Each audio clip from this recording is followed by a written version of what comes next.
Hi guys, welcome back to my YouTube channel. If you're new, Karibu, welcome. If you're a returning subscriber, thank you so much for always making time to come and be with me. So, from the title of the video today, I'll be discussing about my experience, being treated here in America, and some of the things that were really a culture shock and a shock, in general to me. Yeah, so sit back, enjoy, relax. I'm all fine now, like I'm perfect, in good health, and I thank God for that. Yeah, but I just felt the need to share this part of my experience with you guys. As always, I told you we're walking this journey of exploring America together, like the realness, the rawness, like the good, the bad, and the ugly, right? So I started developing some pains, and I'm one person who likes to like sit and see how much I can handle before I can rush to the hospital. I'm not the person who feels kind of like off and I'm running to the hospital. No. So I started experiencing this pain, the first day, the second day, the third day, and it went on quite a bit for like 7 days. I was just taking Tylenol, and hoping that I can manage. I did not know what was causing the pain, but then we have Dr. Google. So I'd, Googled what I was feeling, and Google had actually given me a sort of an idea of what was happening. Now, it was a bit scary, but because of the pain, according to how Google was describing it, I was like, okay, maybe I'm not, having that, or maybe I'm not experiencing that. So, I went on through pain, and I remember after like the seventh day, the eighth day, my husband was at work, and at that point, I could not sleep. I could not do anything. I was just in pain. And at this point now, because I've been taking Tylenol for like a week, Tylenol was not working. I'll take Tylenol and the pain will go away for like 2 minutes and then it'll come back. So at that point, I knew no, something is definitely wrong, and I definitely need to get to the hospital. So I had to wait for my husband to come home, and when he came home, I was trying to explain to him, like I'd mentioned I'm in pain, but like when he came, he could see like, oh, something is happening. So he was like, I mean, at this point, the only place we can go is to the ER because it was already late. He was working until 11 p.m. So by the time I was making it home, it was like 12 a.m. And so he was like, at this point, the only thing we can do, or the only place we can go is to the ER. So yeah, we drive off to the ER, and I get to the ER. I explain what it is that I was feeling. And of course, the first thing is they get my details, my name, if I have insurance, which I had. I'm under my husband's insurance from his job. So yeah, I'll give that address and everything, like just basically to know you and to have your identification details. So after that, they took my blood pressure and, like just other vital organs tests. And I was asked to sit and wait. So at that point, she was like, at the scale of like 1 to 10, can you wait? Can you sit through the pain? And I was like, yeah, I can sit through the pain. And she was like, okay, then just wait, because I think it's an emergency room. So there are people who are like critical, that couldn't even sit or walk or talk. You get what I mean? So I was like, just sit and wait. So I sat. So we sat and we waited. We waited for like 30 minutes, and then my name was called. And of course, we go in. Happy was there with Mikey, and I tried to explain everything it is I was feeling, and they booked me a room. So of course, they asked me to change, and they give me those hospital gowns. And at this point, I'm really not freaking, but just choosing to just like be positive. And yeah, based on what I was feeling and what Google had told me, I kind of had an idea of what was happening. So the doctors wanted to check for that. So of course, I was sent into the ultrasound room. They did ultrasounds, and my blood was taken. They did urinalysis, like full tests. After like they've taken all the things that they need for them to go do their test, I was now sent back to the room. So at this point, my husband was so tired, and I was like, you know what, you guys can just go back home. and then I'll keep you posted on what's happening. So of course they leave him and Mikey, and they leave me in the hospital. So I was just there in this room, and I have never been sick in my life, you know. By the time I was landing in America, 30 years of age, I had never been sick. I've never been admitted to hospital except when I was giving birth to our son. So here I am in a foreign land, and I'm admitted in hospital, and I'm alone because at this point now the doctors have gone to just do more, tests on my samples. So I'm just left all alone. And I just started now thinking so much. I was like, oh my God, like, of all the times that I could be sick, God, you chose for me to be sick when I'm in a foreign land, you know? But I really thank God because this hospital is like a Christian hospital. So they had all these posters of Bible verses on the walls of the hospital and the rooms. So I was on my phone at some point, and I was like, I just need to think about my life at this point. I was just thinking, I was just telling God, I don't know what this is going to happen. I don't know how this is going to happen, but you just have to help me and give me the strength. And I was crying, guys. Like, I was crying. I think even me asking my husband to leave was because I really needed to be alone and just, oh my God, I just needed to be alone to just reflect and think. I was just asking God, I'm like, I've never been sick my whole life. And here I am in an emergency room, with,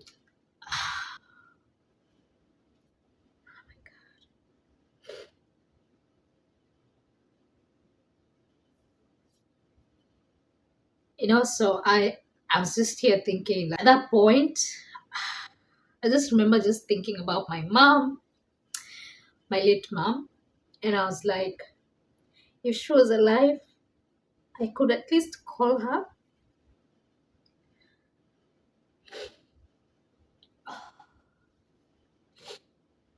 I could at least call her and just, like, have her speak to me.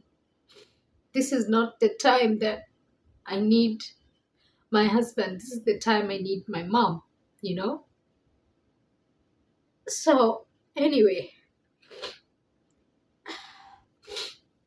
I remember after like 4 hours, at this time now it's like in the morning. No, before that, when I was going into the ultrasound room, I remember, because I couldn't walk at this point, I was in so much pain. I remember just being wheeled in into the ultrasound room from my room, and at that point your life just comes flashing by. Like, I was like, here I am, I'm in pain, I can't even walk, and I have to be wheeled from this room to the other room. And again, the thought of my mom came to mind, because my mom ailed for like a week before she died. Um, so I don't know why at that point when I was being wheeled into the ultrasound room, I don't know why I just kept thinking about her, and I was like, is this how scared she was? Like when you're almost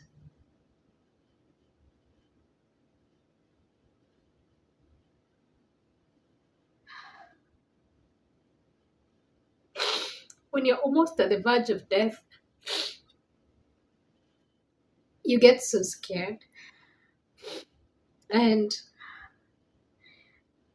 I wasn't I wasn't so much scared of dying. It's just like my baby is just so young, and we just moved, to the US. Like, we're just about to start our lives together after this long distance of 3 years, after being separated for the 3 years as I was waiting for my visa. So then I land in this country, and God, you just want to take me away from, my family.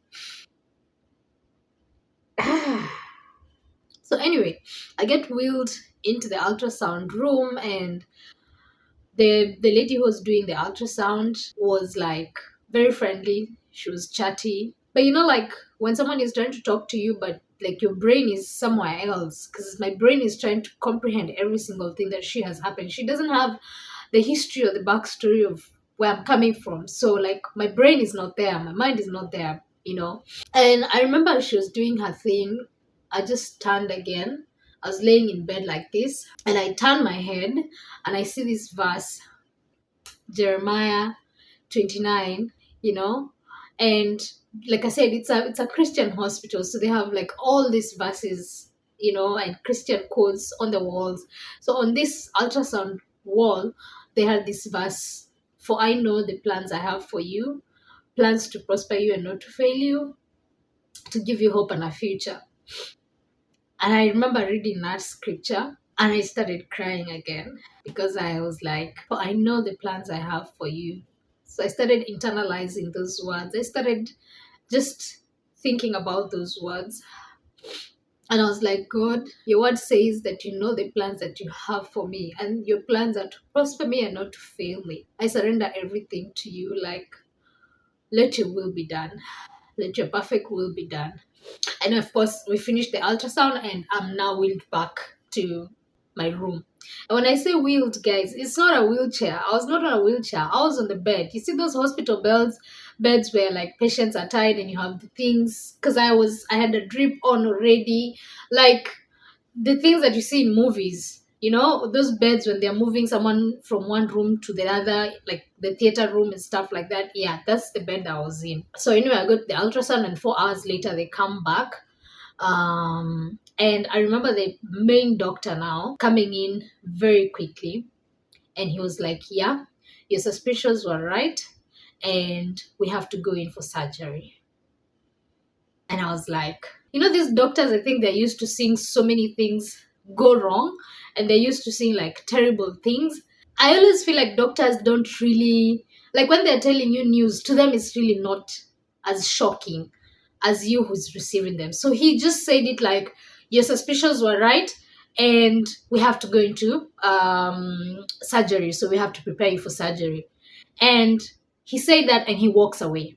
So I'm left there wondering. I came in, I did not even think I had to do surgery, although based on what I was experiencing, some of the treatment options, Google had told me surgery is one of them. So I needed to now start calling my husband and tell him now I'm going in for surgery and stuff like that.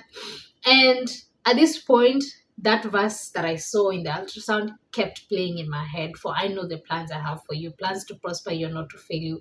I kept repeating those words in my head. I'm like, "God, you have plans to prosper me and not to fail me. Let your perfect plan, prevail. Let your will be done." Like, I just surrendered. At this point, I was like, if it's going to die, let me die. Like, I had already surrendered. I was like, I'm surrendered. Like, God, whatever it is that's gonna happen, I'm surrendered. I did not want to fight anymore. Like, I did not want to start overthinking. When I was just like, I surrender. So anyway, guess what happens? The doctor says we need to prep you for surgery, and he goes to prepare for surgery. He goes to prepare the room for surgery. And 2 minutes later, I think 2 or 3 minutes later, two nurses come in. Or they were actually OBGYN. So they come in and they're like, "My name is so and so," and the other one introduced themselves, and they're looking at my report. They have all this, and they're like, "So we've gone through your ultrasound report, and this is what has been found, and this is what we think is happening. But for sure, we cannot really see, and so there's the possibility that we might have to do surgery, but we want to give it 2 days before we can proceed to do the surgery, so that for sure the issue can sort of like develop or like show up more, to actually like warrant the surgery." And so I'm looking at these people now. I'm confused, because the other doctor is going to prepare the room, but these two gynecologists or OBGYN have come in, and they're like, "We need to give it time. Let's give it like 2 days, and then you come in again, and then we can see what's really happening." So I was like, okay. So now I start asking questions. Now I started asking these OBGYN questions because they were women and everything. So I started asking questions. I asked all the questions I had. I asked all the questions I had. But at the back of my mind, remember, I've already surrendered to God. So I was like, whatever God you've decided is going to happen, it's going to happen. So after asking them questions for like, we went back and forth with me asking questions for 20 minutes. Guys, I've never been sick in my life. I've never been admitted to hospital in my life. You know, again, except when I was giving birth. And that was 26 years. I was 26 years when I was giving birth to our son, Mikey. No, I was 27. So I I do not understand anything. Like, this would have been the first surgery experience. This is actually the first critical time I've been ill. So of course they were kind enough to explain everything, and that was the conclusion. So I asked them, so what's gonna happen? Because the other doctor has told me, he's going to prepare for me for surgery. And they were like, no, we've already discussed it with him, and yeah, he's also okay with waiting. If you can handle the pain, let's just wait and give this problem time to like sort of manifest more, because they're like, they didn't want to go in with surgery when we can use, because there was different ways to like treat it. And I was like, okay, that's fine, I'll take that. So they're like, okay, we've given you enough drip, and you have the painkillers, so we don't want to keep you here for those 2 days. We want to send you home, and you can observe yourself, and look out for these symptoms, look out for these signs, look out for these things. So they gave me a list of every single thing I need to look out for, and if any of those things happen, then I go back to the emergency room. So of course they discharge me, and so I call my husband, and they come with Mikey, they pick me up, and I just explain everything to them. I didn't go into details because I just didn't want to relieve that. I was like, what was that? What was that? Like, seriously, what was that? Anyway, so I got home, and as Christians, we fight our battles in prayer. Guys, I went into prayer mode. And I told God, you have saved me from this operation, because this was going to be my first cut. This was going to be the first wound. This was going to be my first operation. So I told God, you have saved me from this operation. Like, 1 minute, a doctor is saying, I'm going to prepare the room for you to go in for surgery. 2 minutes later, two more doctors are coming to say, no, I don't think we need the surgery. Let's give it 2 days, and then we'll see. If 2 days this happens, then we'll do the surgery. If not, then we'll go the other way of treating the issue. So when I was home, I was just telling God, you saved me from this surgery. And they've given me 2 days, and they're going to decide my fate after those 2 days. Lord, I need you to do your wonders. I need you to step in. I need you to step in, oh God. I do not want that surgery. Make everything possible. Make everything possible that I do not go under the knife. I do not want to go under the knife. And I was praying. So 2 days later, whatever it is they told me to look out for happened. And at the end of the day, what they had given me, like, whatever will happen was good. And then they'd given me whatever else that can happen that's bad. So something happened, and it was something good. It wasn't good for my body, but it was good to treat this issue. So when it happened, I was so happy. So I remember just thanking God, because that night when it happened, I was supposed to go back to the hospital the next day for either surgery or something else. So anyway, the next day, we go to the ER again, and of course they admit me again. I am given my room, dressed again, had to go through the ultrasound, and so they can check. They took my fluids again, just to also do other tests, and they just came back and told me, yeah, that thing is clearing, so there's no need for us to do surgery. Yeah, there's no need for us to do surgery. Like, we're also relieved that it's clearing on its own, so there's really no need for us to do surgery. And that was music to my ears. Oh, I said thank you, God, like 20 times. Like, God had actually done it. That was a miracle, to be honest. Like, in 3 days, I was wheeled from one room to the other because I couldn't walk. I was in so much pain. To here I am being told that the surgery that I needed to actually treat this thing, now I don't need it anymore. Hi, it could only have been God. It could only have been God. And at that point now, I remember those words that I kept, that scripture that I'd seen in that ultrasound room. For I know the plans I have for you, plans to prosper you, not to fail you, to give you hope and a future. I was like, yeah, God, your word stands. Your word stands. So anyway, they sent me home after that, and I remember after 3 4 weeks they sent me the bill. Remember, I was being treated. Yes, I have insurance and my husband's job, and I get the same benefits as him. So because I'm a dependent, a spouse rather. So that bill, these are the bills. I just got this bill on the mail, and I was like, where? Yeah. So my total bill for this whole procedure was $5,653. $5,653. So what they do, because I have insurance, they would send this bill to the insurance first because insurance has to pay. Now, what happens with insurance here, most insurance does not pay your medical bills 100%. You pay for insurance, yes, which is like $800 per month if you're not with a company. But if you apply under a company, then that's subsidized and you pay like $500. In this case, then my husband pays $600 per month. What they do then, they send the bill to the insurance, and the insurance will pay their part. So they do not pay 100%. How it works is insurance pays 80% of the bills, and you pay 20%. So even with insurance, you still pay some money. It's not like Kenya where you can get insurance that pays 100% of your bills. Here, it's copay. So you have to pay 80%. For other insurances, it's like 70/30.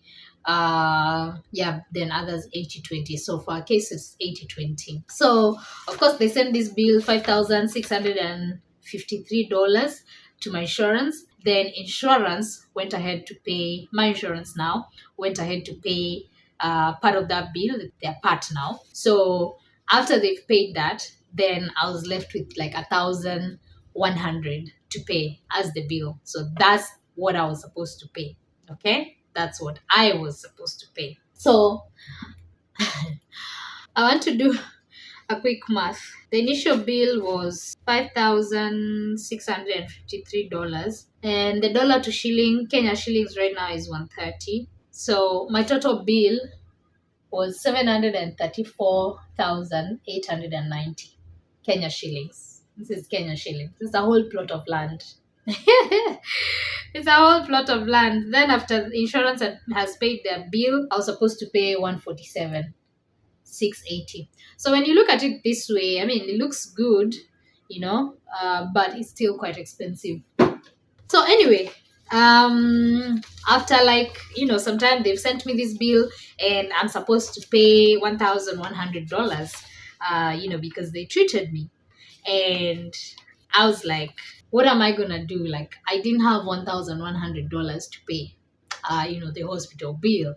Like, remember, we had just landed. We had spent so much money on booking the flights. We had just started, life together. So we had spent some money furnishing the house. So literally, we did not have money.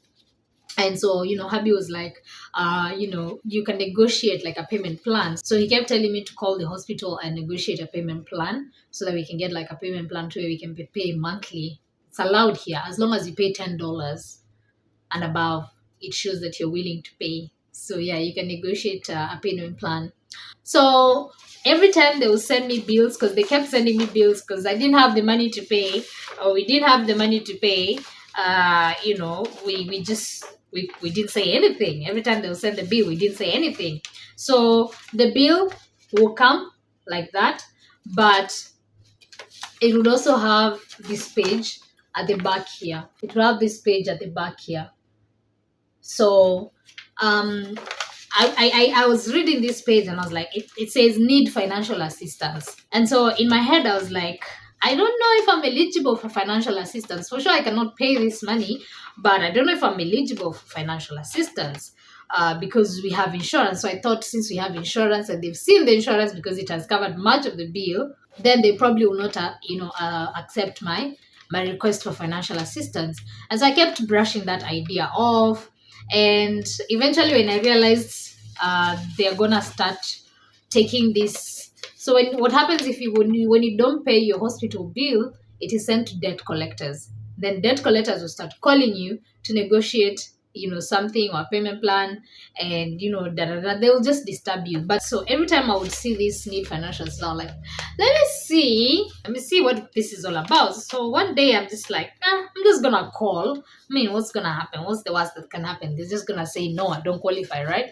So I make the call, and this lady picks up, and they ask me my name, my address, and everything, and so I give them the hospital number and my ID number of the hospital where I was treated, and so this is Bail and Scott that is offering financial assistance. So I give them all the details they wanted, and so she asked me, so how can I help you? And I explained to her, I'm like, I was treated here. I had to go to the ER. I had this issue, and I was treated, and I now have a bill that's $1,100, and I have no way of paying it. So I wanted to see if I qualify for this financial assistance. And she's like, okay, all right. So she started asking me questions, just wanting to know, my income, and, how many people we are in the household, number of household. And, I answered the question, and she asked me if I work. And I said, no, I'm not working yet. And, she asked me more questions. It's just basically to get to understand your financial standing, if you really, really do need this help. So yeah, she asked me questions, and she's like, okay, thank you so much for the answers. Just give me 2 minutes to review this, and I'll be right back with you on the call. So don't drop the line. I was like, okay. So I stay on hold and just keep hearing that hold music. And in my head, I'm just panicking because I've not told them I'm married, and I've not told them that my husband is working, and I didn't even tell them about the insurance thing. I was like, they can see these things on their system because they can see it's an insurance that I already paid this money. So I was like, I didn't even mention anything. I didn't even say like I have someone in the household who actually has an income. I was like, I didn't want to ruin my chances, so I just spoke purely for me. I was just speaking purely for me. So after 2 minutes, she comes back and she says, well, congratulations, mom. You've qualified for the financial help. And what we're going to do, we just need some time. We're going to send you a letter saying that we've waived your bill. And I was like, eh? Eh? Oh, say what? Eh? Eh? I couldn't believe it, guys. I could not believe it. I was like, wow. I really told her, you made my day. You mean like I felt like such a huge load had been taken away from me. I don't think she's ever had anyone thank her the way I thanked her, and to think it's not even her, it's the company, but I was like, thank you so much, mom. This means so much to me. Oh, I'm so grateful. Thank you, thank you. I could not just believe. And for me, that was a second miracle, honestly, in this whole process. This was another miracle because we could have gone the way of just deciding to pay the bill and just pay, like, for them they have no problem as long as you make, even the minimum is $10. So hubby was like, we can even make $10 every month until we finish, the $100 and the $1,000. Yeah, but she said I qualify and I just have to wait for 3 weeks for the letter to come. So yeah, after 3 weeks I get my letter actually from Bail and Scott, saying that I've been waived my hospital bill, and I'm good to go. Guys, that is how God came through for me. At the end of the day, we live in Goshen. God is our provider. God is still in control. God is still the one who takes care of us, and He just made everything work out perfectly. And honestly, I was so happy. So at the end of the day, I realized healthcare is quite expensive here in America. Health insurance is also quite expensive, super expensive. And I honestly do not know how Americans survive when they have to be sick. I honestly want to know how Americans survive. Like, if you're watching this in you live in America, let me not say Americans, and you live in America, first, if do you pay for insurance? I've always thought insurance is a scam. Honestly, when I was in Kenya, I never paid for insurance. If you live in America, do you have insurance? If not, how are you handling, healthcare? When you get sick, or when your children or loved ones get sick.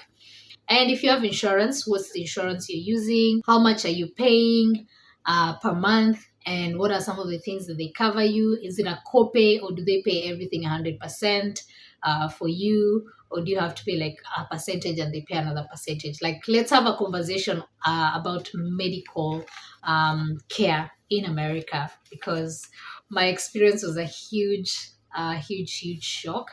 But at the same time, I was also going through shock of just what was happening, and I'm pretty new in the land. Yeah, but everything worked out well, and here I am, healthy, not in pain. Yeah, so let's have that engagement, in the comment section, and I'll see you guys in the next one.